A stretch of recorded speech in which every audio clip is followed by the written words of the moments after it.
বিসমিল্লাহির রহমানির রহিম।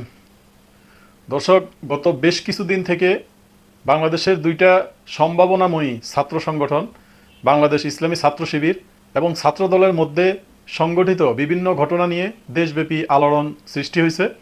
দেশের মানুষ জানতে চাচ্ছে দুইটা ভাতৃপ্রতিম রাজনৈতিক সংগঠন, দুইটা ভাতৃপ্রতিম ছাত্র সংগঠন যারা কাঁধে কাঁধ মিলিয়ে বিগত 16-17 বছর আওয়ামী লীগ হটাও আন্দোলন করছে, রাজপথে একসাথে মিছিল, মিটিং, শোডাউন, বিভিন্ন ধরনের কর্মসূচি পালন করা ছাত্র সংগঠন দুইটার মধ্যে হঠাৎ করে এমন কি হয়ে গেল যে তাদের মধ্যে এই দ্বন্দ্ব, এই কোপাকুপি, এই মারামারি, এই হানাহানি, এই ঘটনাগুলো কি কারণে ঘটতেছে মানুষ সন্দিহান।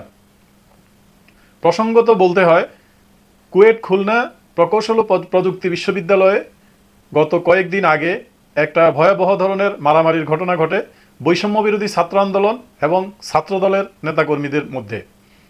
এই ঘটনাটাকে ছাত্রদল শিবিরের উপরে ট্যাগ বসাইয়া দেয়, শিবিরের উপরে অভিযোগ চাপায়। ছাত্রদলের অভিযোগ হচ্ছে বৈষম্য বিরোধী ছাত্র আন্দোলনের ব্যানারে যারা কুয়েটে ছাত্রদলের সাথে সংঘাত সৃষ্টি করছে, যারা ছাত্রদলের সাথে মারামারি হানাহানিতে লিপ্ত হয়েছে, তারা কেউ সাধারণ ছাত্র না, তারা ইসলামী ছাত্র শিবিরের নেতাকর্মী।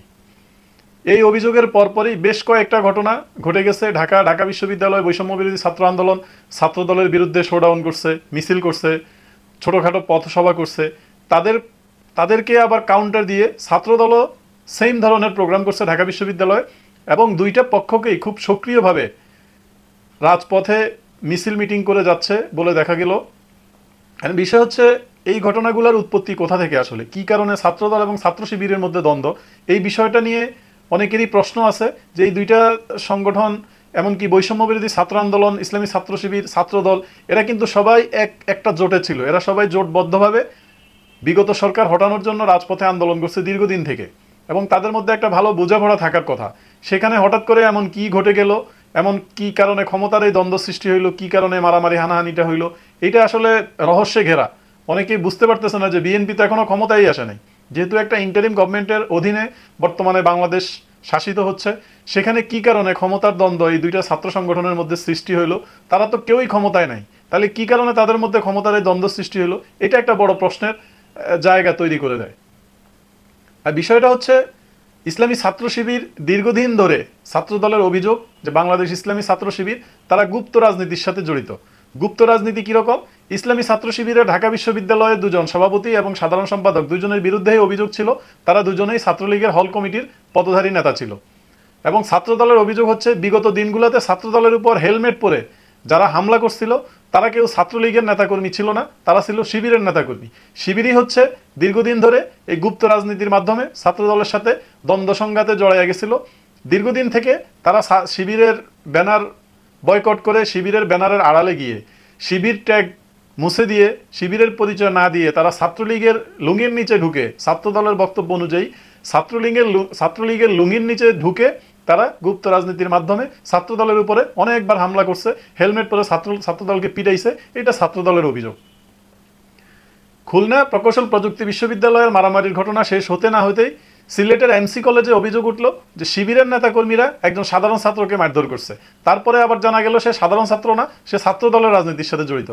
এরপরে আবার টঙ্গীর তামিরুল মিল্লাত কামিল মাদ্রাসা এরিয়াতে একটা ওয়ার্ড ছাত্র শিবিরের সভাপতিকে ছাত্রদলের ছেলেরা মারধর করলো। এই সম্পূর্ণ বিষয়গুলো নিয়ে রাজনৈতিক মাঠ পুরোপুরি উত্তপ্ত। ছাত্রদল এবং ছাত্র শিবির এক পক্ষ আরেক পক্ষের বিরুদ্ধে সমান তালে অভিযোগ দিয়ে যাচ্ছে। এর মধ্যেই যখন খুলনা বিশ্ববিদ্যালয়ে একটা মারামারির ঘটনা ঘটে গেল, খুলনা প্রকৌশল ও প্রযুক্তি বিশ্ববিদ্যালয়, যেটাকে কুয়েট বলা হয়, সেই মারামারির ঘটনার পরে ছাত্রদল একটা সংবাদ সম্মেলন ডাকলো। সেই সংবাদ সম্মেলন ডেকে আবার ছাত্রদলের সভাপতির একটা ভিডিও ভাইরাল হয়ে গেল। সেখানে তাকে বলতে শোনা গেল যে যেখানে কুয়েটে যে মারামারির ঘটনা ঘটছে এটাকে শিবিরের উপরে চাপাইয়া দাও, এরকম একটা কথা, একটা ভিডিও ভাইরাল হওয়ার পরে রীতিমতো তোলপাড় সৃষ্টি হয়ে গেছে। এবং এই প্রসঙ্গটা নিয়ে বেশ কয়েকটা টিভি টকশোতে ছাত্রদলের সভাপতিকে রীতিমতো হেনস্থা করা হয়েছে। তাকে যতবারই প্রশ্ন করা হয়েছে এই ভিডিও সম্পর্কে, সে বিভিন্নভাবে বিভিন্ন ইঙ্গিতপূর্ণ কথাবার্তা বলে সে মূলত এই টপিক্সটাকে অ্যাভয়েড করে গেছে, এই টপিক্সটাকে এড়িয়ে গেছে। এখন যে বিশ্ববিদ্যালয় কেন্দ্রিক ছাত্রদল আর ছাত্র শিবিরের যে মারামারি, এটা কিন্তু মূলত ক্যাম্পাস দখল কেন্দ্রিক। যদিও ছাত্র শিবির বিভিন্ন বেনামি আইডি দিয়ে, বিভিন্ন ধরনের বেনামি সোশ্যাল মিডিয়ার প্ল্যাটফর্ম থেকে বিভিন্ন ধরনের বেনামি ফেস দিয়ে তারা অনেক সময় তাদেরকে বলতে শোনা যায় যে বিশ্ববিদ্যালয়গুলোতে তারা কোনো ধরনের ছাত্র রাজনীতি সহ্য করবে না। পরবর্তীতে আবার দেখা যায় যখনই শিবিরের কমিটি ওই সংশ্লিষ্ট বিশ্ববিদ্যালয় কলেজগুলোতে যখনই শিবিরের কমিটির সামনে আসে, দেখা যায় যে সেই সাধারণ ছাত্র নামধারী যে লোক, সেই সাধারণ ছাত্র নামধারী যে ব্যক্তি ফেসবুকে এসে বিভিন্ন গ্রুপে পোস্ট করতো বিশ্ববিদ্যালয় কলেজগুলোতে ক্যাম্পাসে তারা ছাত্র রাজনীতি চায় না, দেখা গেল সেই আবার ছাত্র শিবিরের সভাপতি সেক্রেটারি কোনো একটা পদ পদবিধারী হয়ে গেল।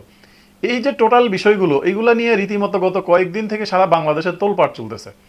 শিবির ছাত্রদলকে অভিযোগ করতেছে, ছাত্রদল শিবিরকে অভিযোগ করতেছে। এদিকে আবার বৈষম্য বিরোধী ছাত্র আন্দোলন, তারা আরেকটা প্ল্যাটফর্ম, তারা আবার শিবিরের বিরুদ্ধে, ছাত্রদলের বিরুদ্ধে তারা আবার আলাদা অবস্থান নিচ্ছে। এই যে একটা অবস্থা ছাত্রদের মধ্যে এতগুলো যে গ্রুপিং তৈরি হয়েছে, এই অনেকগুলো গ্রুপ মিলেই কিন্তু এরা একটা গ্রুপ। এই বৈষম্য বিরোধী ছাত্র আন্দোলন বলেন, ছাত্রদল বলেন, ছাত্র শিবির বলেন, আর সাধারণ ছাত্র বলেন, নাগরিক কমিটি বলেন, যা বলেন, এরা সবাই কিন্তু একটা পক্ষ। এখন কিন্তু বাংলাদেশে ছাত্রলীগ নাই। এখন যেখানে যা ঘটতেছে, টেন্ডারবাজি, চাঁদাবাজি, ফুটপাত দখল, যা কিছু ঘটতেছে, সব দ্বন্দ্বে কিন্তু ঘুরে ফিরে এরাই জড়াচ্ছে, ঘুরে ফিরে এদের মধ্যেই কিন্তু দ্বন্দ্ব সৃষ্টি হচ্ছে। এখন যে বিশ্ববিদ্যালয়গুলোতে যেহেতু প্রকাশ্য ছাত্র রাজনীতি মোটামুটি একটা বাউন্ডের মধ্যে পড়ে গেছে, সাধারণ ছাত্ররা যেহেতু ছাত্র রাজনীতি চাচ্ছে না, এই প্রেক্ষাপটে এসে ছাত্রদল তাদের ক্যাম্পাসগুলোতে নিজেদের আধিপত্য বিস্তারের জন্য যখনই প্রচেষ্টা চালায়, তখনই শিবির তাদের জন্য বাধা হয়ে দাঁড়ায়। তার পাশাপাশি বৈষম্য বিরোধী ছাত্র আন্দোলন, যদিও অনেকের অভিযোগ যে বৈষম্য বিরোধী ছাত্র আন্দোলন বলে কিছু নেই, বৈষম্য বিরোধী ছাত্র আন্দোলন আর শিবির একই জিনিস, তারপরেও বলা যায় যে বৈষম্য বিরোধী ছাত্র আন্দোলন তারা যেহেতু আলাদা একটা প্ল্যাটফর্ম, শিবির একটা প্ল্যাটফর্ম, এই দুইটা প্ল্যাটফর্ম মিলে এরা কোনোভাবেই ছাত্রদলকে কোনো বিশ্ববিদ্যালয় টলারেট করবে না। এদের অভিযোগ হচ্ছে ছাত্রদলের রাজনীতি লেজুড় ভিত্তিক রাজনীতি, ছাত্রদলের রাজনীতি এবং ছাত্রলীগের রাজনীতি একই রকম। এবং ঠিক এদের অভিযোগটা, আমরা অভিযোগকে মাথায় রেখে আমরা এটা বলতে পারি যে বিভিন্ন জায়গায় ছাত্রদলের নেতাদের বিভিন্ন ধরনের মহড়া, তাদের যে অস্ত্রবাজি, তাদের বিভিন্ন ধরনের হুমকি ধমকি, বিভিন্ন ধরনের ফোনালা ফাঁসের পরে এইটা আসলে প্রকাশ্যে চলে আসছে যে বিএনপি ক্ষমতা না থেকেও কিন্তু ক্ষমতার স্বাদ নিচ্ছে ছাত্রদল। শুধু ছাত্রদল না, বিএনপির অন্যান্য যতগুলো সংগঠন আছে তারা সবাই কিন্তু ক্ষমতার স্বাদ নিচ্ছে। এখন যেহেতু বিশ্ববিদ্যালয়গুলো খালি, বিশ্ববিদ্যালয়গুলোতে যেহেতু কোনো রাজনৈতিক সংগঠনের অস্তিত্ব এই মুহূর্তে নাই, প্রকাশ্যে যেহেতু কেউ রাজনীতি করতে পারতেছে না, ছাত্রদলের এখন টার্গেট হচ্ছে যে কোনোভাবে এই বিশ্ববিদ্যালয়ের হলগুলো দখল করা, বিশ্ববিদ্যালয়ে তাদের রাজনীতিটা আবার ইস্টাবলিশ করা। এটা তারা করতেই পারে, একটা ছাত্র সংগঠন হিসেবে এটা তারা করতেই পারে, এটা অস্বাভাবিক কিছু না। কিন্তু তাদের প্রতিরোধ করার জন্য আবার ছাত্র শিবির এবং বৈষম্য বিরোধী ছাত্র আন্দোলন তারা আবার একাট্টা, তারা কোনোভাবেই ছাত্রদলকে কোনো বিশ্ববিদ্যালয় টলারেট করবে না। এইটা নিয়ে জাহাঙ্গীরনগর বিশ্ববিদ্যালয়, ঢাকা বিশ্ববিদ্যালয় সহ অন্যান্য কয়েকটা বিশ্ববিদ্যালয়ে আমরা দেখলাম যে তারা কিন্তু তুমুলভাবে এই ছাত্রদলকে প্রতিরোধ করার জন্য তারা মাঠে সক্রিয়। এবং বৈষম্য বিরোধী ছাত্র আন্দোলন বলেন, ছাত্র শিবির বলেন, এরা কিন্তু একই সুরে কথা বলে। আর ছাত্রদলের যে অভিযোগ যে ছাত্র শিবির গুপ্ত রাজনীতির সাথে যুক্ত, এটাকে আবার ছাত্রদল, ছাত্র শিবির বিভিন্নভাবে ব্যাখ্যা দেয়। তাদের বক্তব্য হচ্ছে তারা 5 তারিখের পরে তাদের অনেকগুলো তারা কর্মী সমাবেশ করছে, তারা তাদের অনেকগুলো কমিটি প্রকাশ করছে, কিন্তু এখন পর্যন্ত তাদের অভিযোগ যে ছাত্রদল কোনো একটা কোথাও একটা কর্মী সমাবেশ করতে পারে নাই, তাদের নতুন করে তেমন একটা কমিটি দেখা যায় না, যে কয়টা কমিটি সামনে আসছে সেটা নিয়ে আবার দ্বন্দ্ব, এরকম নানা অভিযোগ। এখন বিষয় হচ্ছে যে একই মাঠের খেলোয়াড়, একই দলের খেলোয়াড়, তাদের মধ্যে যে এখন যে বিভিন্ন ধরনের গ্রুপিং, এটা কিন্তু মানুষকে দ্বিধাদ্বন্দ্বে ফেলে দিচ্ছে যে এরা তো সবাই একই মানুষ। কিন্তু এতদিন শিবিরকে, ছাত্রদলকে, বৈষম্য বিরোধী ছাত্র আন্দোলনকে, এটাকে কিন্তু মানুষ ডিভাইডেড করতে পারেনি। সবাই কিন্তু জানতো এই সবাই মিলে হচ্ছে একটা ছাত্র সংগঠন। তো এখন তাদের মধ্যে যে ক্ষমতার দ্বন্দ্ব, তাদের মধ্যে যে এখন ক্যাম্পাস দখলের যে প্রতিযোগিতা, বিভিন্ন ধরনের স্বার্থ হাসিলের যে প্রতিযোগিতা, যে ক্ষমতা কেন্দ্রিক যে দ্বিধাদ্বন্দ্ব এখন সৃষ্টি হয়েছে, এটাতে কিন্তু মানুষ হতাশ। এখন পর্যন্ত কোনো দেশে কোনো নির্বাচন হইল না, নির্বাচনের কোনো আলামতও এখন পর্যন্ত নাই। এর আগেই যে ছাত্র রাজনীতি বন্ধের স্লোগান দিয়ে এই ছাত্ররা আন্দোলন করলো, এই শিবির, ছাত্রদল সবাই কিন্তু একই ব্যানারে ছিল। এরা কিন্তু এই লেজুর ভিত্তিক ছাত্র রাজনীতি নিষিদ্ধের বক্তব্য যখন বৈষম্য বিরোধীরা দিত, এরা কিন্তু তাদের সাথেই ছিল এবং এরা একই সাথে পিঠে পিঠ মিলিয়ে, হাতে হাত মিলিয়ে, কাঁধে কাঁধ মিলিয়ে কিন্তু এরা আন্দোলন করছে। তো এরা কিন্তু তখন জানতো যে এদের রাজনীতিটা বিশ্ববিদ্যালয়গুলোতে চ্যালেঞ্জের মুখে পড়বে, তারপরেও তারা একসাথে আন্দোলন করছে। এখন এসে তারা নিজেদের মধ্যে যে ভাগাভাগিটা, নিজেদের মধ্যে যে বোঝাপড়াটা, এইটা নিয়ে তাদের মধ্যে যে দ্বন্দ্বটা সৃষ্টি হয়েছে, এটা কিন্তু এখন আর ছোটখাটো পর্যায়ে নেই, এটা মোটামুটি একরকম কাদা ছোড়াছুড়ির পর্যায়ে চলে গেছে। এবং এই বিষয়গুলো নিয়ে এখন জামায়াতের কেন্দ্রীয় নেতারাও কথা বলতেছে, বিএনপির কেন্দ্রীয় নেতারাও কথা বলতেছে, অথচ তারা কেউই কিন্তু এই পক্ষগুলোকে থামানোর, এই পক্ষগুলোকে সামলানোর কোনো ধরনের প্রচেষ্টা করে না। এটাকে তারা মনে করতেছে রাজনৈতিক প্রতিযোগিতা, কিন্তু আসলে তো এটা এখন আর রাজনৈতিক প্রতিযোগিতায় নাই, এটা এখন প্রতিদ্বন্দ্বিতা, মারামারি, হানাহানির পর্যায়ে চলে গেছে। এইভাবে যদি চলতে থাকে, এইভাবে যদি বিশ্ববিদ্যালয়গুলোতে কোপাকুপি চলতে থাকে, মারামারি চলতে থাকে, এই যে রামদা নিয়ে যে আমরা যে শোডাউন দেখলাম বিএনপির ছাত্রদলের, বিএনপির সহযোগী সংগঠনগুলো খুলনায়, কুয়েটে, এটা তো খুবই মানে দুর্ভাগ্যজনক।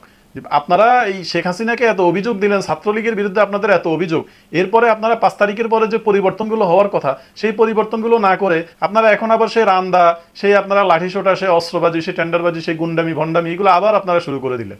তাতে মানুষের মধ্যে যে বিরূপ প্রতিক্রিয়াটা সৃষ্টি হচ্ছে, এটা থামানো কিন্তু কঠিন হয়ে যাবে। এখন পর্যন্ত নির্বাচন, যেহেতু নির্বাচনের কোনো সুনির্দিষ্ট তারিখ যেহেতু ঘোষণা হয় নাই, সামনে নির্বাচন, আমরা আশা করব যে ছাত্র শিবির, ছাত্রদল এবং বৈষম্য বিরোধী ছাত্র আন্দোলন, তারা কেউ এখন আর টুপি পরে না থেকে, এখন আর কেউ পর্দার আড়ালে না থেকে, সবাই সবার কমিটিগুলো যেখানে যেখানে তাদের কমিটি আছে, বিশ্ববিদ্যালয় কেন্দ্রিক, কলেজ কেন্দ্রিক যে কমিটিগুলো আছে, সেগুলো পাবলিকের সামনে ওপেন করে দিবে। তাইলে বোঝা যাবে যে কারা বৈষম্য বিরোধী ছাত্র, কারা ছাত্র শিবির, কারা ছাত্রদল। এই কাজটা যদি তারা করতে পারে আগামী কিছুদিনের মধ্যে, তাইলে আশা করা যায় যে অনেকের মুখোশ উন্মোচিত হয়ে যাবে। যেরকম বৈষম্য বিরোধী ছাত্র আন্দোলনের যে সমন্বয় টিম ছিল, সেই টিমের সবাই সাধারণ ছাত্র ব্যানার নিয়েই কিন্তু তারা কমিটি করছে, সবাই সাধারণ ছাত্র। পরবর্তীতে দেখা গেল এরা বিভিন্ন ধরনের সংগঠনের সাথে জড়িত, বিভিন্ন ধরনের সংগঠনের পদবিধারী এরা। এইভাবে যদি চলতে থাকে, এইভাবে যদি মারামারি হানাহানি চলতে থাকে, এইভাবে যদি গুপ্ত রাজনীতি, এভাবে যদি গুন্ডামি, এভাবে যদি চলতেই থাকে, তো দেশে এমনিতেই তো নানান ধরনের অসঙ্গতি, নানান ধরনের অশান্তি, এমনিতেই আইন শৃঙ্খলার খুবই ভঙ্গুর অবস্থা। দেশে মানুষ এখন সন্ধ্যার পরে বাইরে বেরোইতে পারে না, দিনের বেলায় মানুষের নিরাপত্তা নেই। এরকম একটা পরিস্থিতির মধ্যে আবার যদি এই ছাত্র সংগঠনগুলোর দ্বন্দ্ব এইভাবে অব্যাহতভাবে চলতেই থাকে, তাহলে দেশের পরিস্থিতি যে কিভাবে নাজেহাল হচ্ছে, দেশ যে কোন রসাতলে যাচ্ছে, এটা যদি বড় বড় নেতারা উপলব্ধি করতে না পারে, এটা যদি বিএনপি, জামাত এবং এই বৈষম্য বিরোধীরা বুঝতে না পারে যে এই যে ব্যথার মধ্যে ব্যথা যে এরা মানুষকে দিচ্ছে, নানান ধরনের আতঙ্ক মানুষের মধ্যে, সাধারণ মানুষ বিশাল বড় একটা আতঙ্কের মধ্যে থাকে, যে রাস্তায় বের হইলে আবার বাসায় ফিরতে পারবে কিনা, জিনিসপত্র নিয়ে রাস্তায় বের হইলে সবসময় আতঙ্কে থাকে, কখন কোনখান দিয়ে কে আইসা কোপ মারে।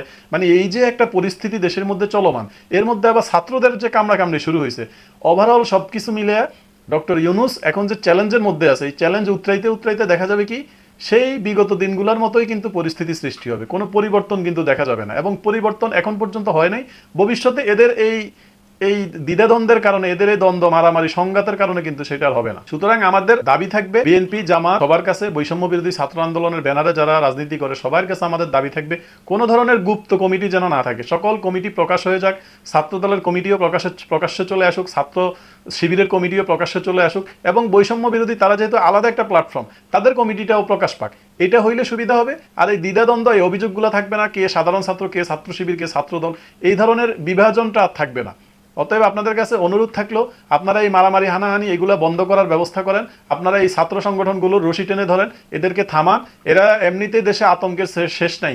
বিশ্ববিদ্যালয়গুলোতে এখন পর্যন্ত ক্লাস পরীক্ষা শুরু হয়নি, এখন পর্যন্ত ছাত্ররা ক্লাসমুখী হয়নি, তার মধ্যে এই মারামারি হানাহানি যদি চলতে থাকে, তাহলে এমনিতেই সাধারণ ছাত্রদের পড়াশোনার 12টা বাজবে। এরপরে রাজনীতির যে অপরাজনীতির চর্চাটা বাংলাদেশে ছিল, সেই অপরাজনীতির চর্চাটাই অব্যাহতভাবে চলতে থাকবে। কোনো পরিবর্তনের সুবাতাস কিন্তু কেউ পাবেন না।